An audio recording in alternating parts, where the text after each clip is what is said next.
ক্যালেন্ডারের পাতায় দিনটি ছিল 2 আগস্ট 2024, কিন্তু আন্দোলনের ভাষায় 33 জুলাই 2024। বাংলাদেশের গণ আন্দোলনের ইতিহাসে এক অত্যন্ত বিস্ফোরক ও উত্তাল দিন। সেদিন ডিবির হেফাজত থেকে ছাড়া পাওয়ার পর বৈষম্যবিরোধী ছাত্র আন্দোলনের 6 সমন্বয়ক সাব জানিয়ে দেন, গত 28 জুলাই রাতে ডিবি কার্যালয় থেকে আন্দোলন প্রত্যাহারের যে ভিডিও বার্তা প্রচার করা হয়েছিল তা তারা স্বেচ্ছায় দেননি, বরং তাদের দিয়ে জোরপূর্বক তা বলানো হয়েছিল। তারা ঘোষণা দেন, ছাত্র নাগরিক হত্যার বিচার ও আটকদের মুক্তি না হওয়া পর্যন্ত আন্দোলন চলবে। রাজপথে তখন নেমে আসে জনতার ঢল। হাজারো মানুষের স্লোগানে মুখর ঐতিহাসিক দ্রোহযাত্রা থেকে তৎকালীন সরকারের পদত্যাগ, কারফিউ প্রত্যাহার এবং গণগ্রেপ্তার বন্ধের দাবি জানানো হয়। এই মিছিলে শিক্ষক, শিল্পী, আইনজীবী ও মানবাধিকার কর্মীসহ নানা পেশার মানুষ অংশ নেন। তবে আন্দোলন দমাতে আবারও ইন্টারনেট দমননীতি শুরু হয়।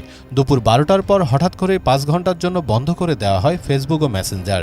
এদিকে ছাত্র জনতার গণমিছিলকে কেন্দ্র করে রাজধানীর উত্তরাসহ দেশের বিভিন্ন জেলায় রক্তক্ষয়ী সংঘর্ষ ও সংঘাত ছড়িয়ে পড়ে।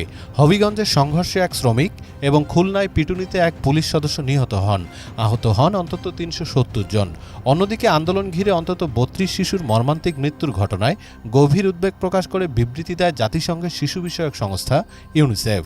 রক্ত ও প্রতিবাদের জোয়ারে ভেসে যাওয়া এক অগ্নিগর্ভ দিন ছিল এটি।